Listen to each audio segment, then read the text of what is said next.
پیارے دوستو، حضرت جبریل علیہ السلام جب حضور صلی اللہ تعالی علیہ وسلم کے پاس پہلی وحی لے کر آئے تو جب کیا ہوا؟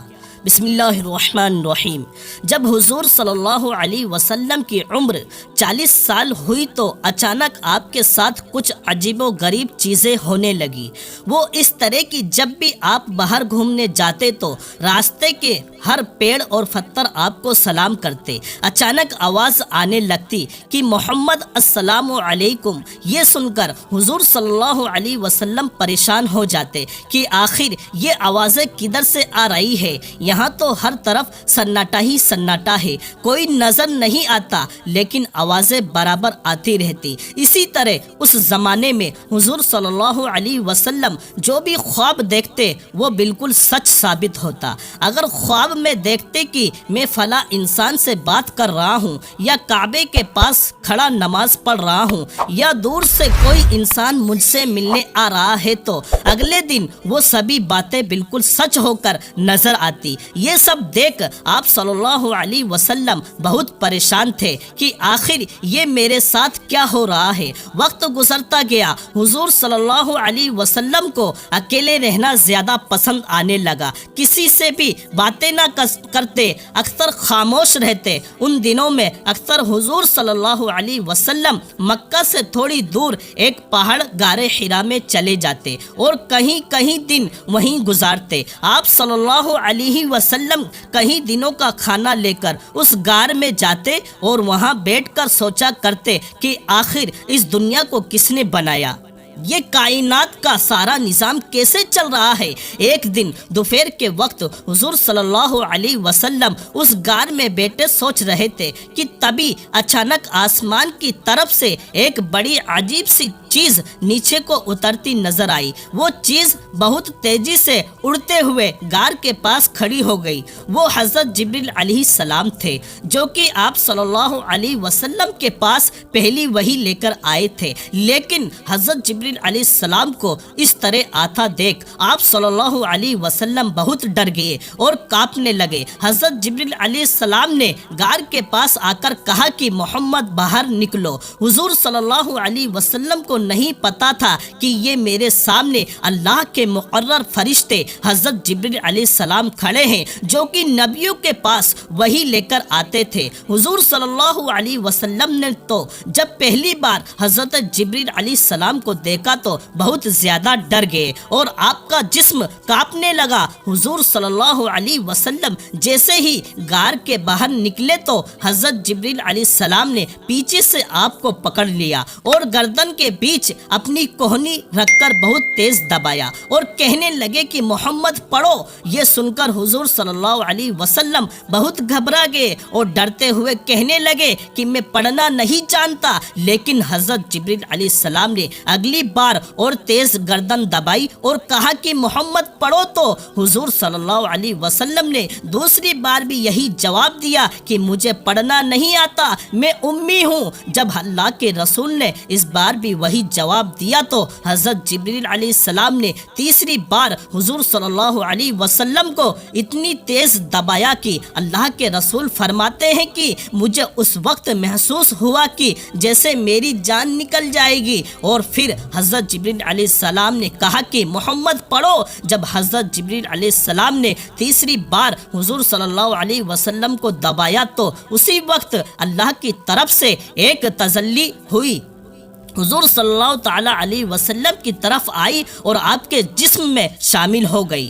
وہ جلدی سے ایک ایسی طاقت تھی کہ جس کی وجہ سے حضور صلی اللہ علیہ وسلم وحی کے بوجھ کو برداشت کر لیتے، ورنہ قرآن میں اللہ تعالیٰ نے فرمایا ہے کہ اگر اس قرآن کو ہم پہاڑ پر بھی نازل کر دیتے تو شاید پہاڑ بھی اسے برداشت نہ کر پاتا اور ریزہ ریزہ ہو کر ختم ہو جاتا۔ لیکن اللہ نے حضور صلی اللہ علیہ وسلم کا دل ایسا مضبوط بنا دیا تھا کہ آپ صلی اللہ علیہ وسلم آرام سے اس قرآنی وحی کے بوجھ کو برداشت کر لیتے۔ اسی لیے جب حضرت جبریل علیہ السلام نے تیسری بار حضور صلی اللہ تعالی علیہ وسلم کو دبایا اور اللہ کی تجلی آپ کے دل میں شامل ہو گئی تو اللہ کے رسول نے پڑھنا شروع کر دیا، اور پھر حضرت جبریل علیہ السلام نے سورہ اقرا کی 5 آیتیں پڑھ کر سنائی کی، جن کا مطلب ہے کہ محمد پڑھو اس اللہ کے نام سے کہ جس نے ساری کائنات کو بنایا اور اس انسان کو کھنکھناتی مٹی سے پیدا کیا۔ محمد پڑھو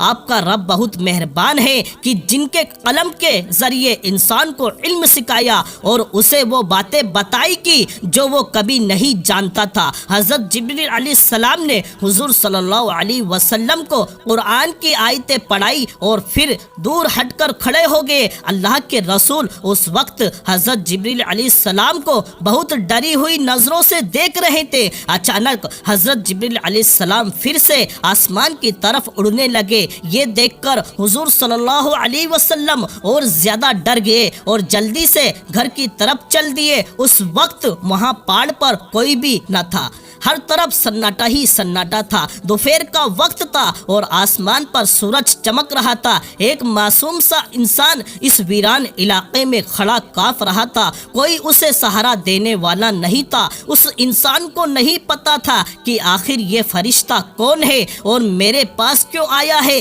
لیکن شاید اب دنیا کی تقدیر بدلنے کا وقت آ چکا تھا اور اللہ ابھی اپنے اس پیارے نبی سے مخاطب ہو رہا تھا کہ جن کے لیے ساری کائنات کو بنایا گیا، زمین، آسمان، چاند اور سورج، چرند پرندہ، یہاں تک کہ ہر چیز کو انہی کے خاطر پیدا کیا گیا۔ آج اس معصوم نبی کو اس ویران علاقے میں ساری دنیا کو صحیح راہ پر لانے کی ذمہ داری دی جا رہی تھی۔ لوگوں کو بتایا جا رہا تھا کہ اے لوگو، اب وہ نبی آ چکا ہے جس کا دنیا کو ہر چیز کا انتظار تھا۔ وہ نبی آ چکا ہے کہ جس کے ایک آنسو پر آسمانوں میں تہلکہ مچ جائے گا۔ وہ نبی آ چکا ہے کہ جس کی دعاؤں پر آسمانوں کے سارے فرشتے اس کی مدد کرنے آ جائیں گے۔ ہمارے نبی حضور صلی اللہ علیہ وسلم اس وقت پہاڑ پر کھڑے حضرت جبریل علیہ السلام کو آسمان کی طرف جاتا دیکھ رہے تھے اور آپ کا سارا جسم کانپ رہا تھا۔ جب حضرت جبریل علیہ السلام آنکھوں سے غائب ہو گئے تو آپ صلی اللہ علیہ وسلم جلدی سے پہاڑ سے نیچے اترے اور تیز قدموں کے ساتھ اپنے گھر کی طرف چل دیے۔ اس وقت گھر میں آپ صلی اللہ علیہ وسلم کی 3 بیٹیاں اور حضرت خدیجہ تھی۔ جیسے ہی ان سب نے حضور صلی اللہ علیہ وسلم کا چہرہ دیکھا تو آپ اتنا زیادہ ڈرے ہوئے تھے کہ جسم کانپ رہا تھا۔ یہ حالت دیکھ کر حضرت خدیجہ دوڑتی ہوئی پاس پہنچی اور کہنے لگی کہ آپ کو کیا ہو گیا ہے؟ اللہ کے رسول صلی اللہ علیہ وسلم نے کوئی جواب نہ دیا۔ ساری لڑکیاں پریشان تھی کہ پتہ نہیں آج میرے والد کو کیا ہو گیا ہے، ورنہ اتنا ڈرے ہوئے کیوں ہیں؟ تھوڑی دیر کے بعد اللہ کے رسول نے اشارے سے کہا کہ اے خدیجہ، میرے لیے چادر لے کر آؤ، مجھے بہت ڈر لگ رہا ہے۔ بڑی بیٹی زینب دوڑ کر گئی اور ایک چادر لے کر آئی۔ حضور صلی اللہ علیہ وسلم چارپائی پر لیٹ گئے اور حضرت خدیجہ نے اوپر سے چادر ڈال دی۔ بہت دیر بعد جب حضور صلی اللہ علیہ وسلم کی کچھ حالت ٹھیک ہوئی تو آپ چارپائی سے اٹھے۔ حضرت خدیجہ نے پنکھے کی ہوا دیتے ہوئے پوچھا کہ آپ کو کیا ہو گیا تھا؟ حضور صلی اللہ تعالی علیہ وسلم نے حضرت خدیجہ کو ساری باتیں بتا دی اور پھر وہ آیتیں بھی پڑھ کر سنائی جو حضرت جبریل علیہ السلام نے سکھائی تھی۔ اس کے بعد حضور صلی اللہ علیہ وسلم کہنے لگے، اے خدیجہ، مجھے اپنی جان کا خطرہ ہے۔ تو یہ سن کر حضرت خدیجہ کہنے لگی کہ ایسا ہرگز نہیں ہو سکتا کہ میں اللہ کی قسم کھا کر کہتی ہوں کہ اللہ آپ کی عزت کو کبھی داغ دار نہیں کرے گا، کیونکہ آپ غریبوں کا سہارا بنتے ہیں، بھوکوں کو کھانا کھلاتے ہیں، یتیموں کی کفالت کرتے ہیں اور پریشان لوگوں کی مدد کرتے ہیں، تو اللہ آپ کو کبھی ضائع نہیں ہونے دے گا۔ لیکن حضور صلی اللہ علیہ وسلم کی گھبراہٹ کم نہیں ہو رہی تھی